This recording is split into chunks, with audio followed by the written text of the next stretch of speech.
Vamsi TV news కి స్వాగతం. మధ్యప్రదేశ్లో కొత్త ప్రభుత్వం కొలువుదీరిన సంగతి తెలిసిందే. ఈ నేపథ్యంలో నిన్న అసెంబ్లీ సమావేశాలు ప్రారంభమయ్యాయి. అసెంబ్లీలో ఇప్పటికే ఉన్న మాజీ ప్రధాని జవహర్లాల్ నెహ్రూ చిత్రపటాన్ని తొలగించారు. ఆ స్థానంలో భారత రాజ్యాంగ నిర్మాత డాక్టర్ బిఆర్ అంబేద్కర్ చిత్రాన్ని ఏర్పాటు చేశారు. మరోవైపు ఉన్న జాతిపిత మహాత్మా గాంధీ చిత్రపటాన్ని తొలగించకుండా అలానే ఉంచారు.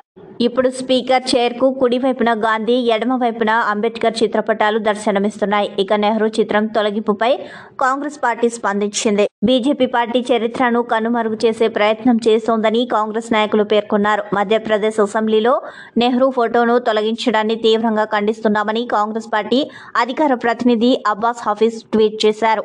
బీజేపీ ఇలాంటి చర్యలకు పాల్పడడం దురదృష్టకరమని ఆయన పేర్కొన్నారు. దశాబ్దాలుగా అసెంబ్లీలో వేలాడదీసిన దేశ తొలి ప్రధాని చిత్రపటాన్ని తొలగించడం బీజేపీ యొక్క మెంటాలిటీని తెలియజేస్తుందని అన్నారు.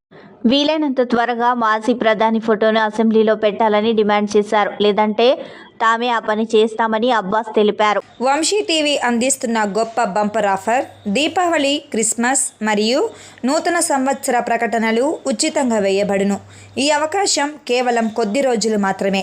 సంప్రదించండి Vamsi TV managing director Vamsikrishna. Cell number 9542702549.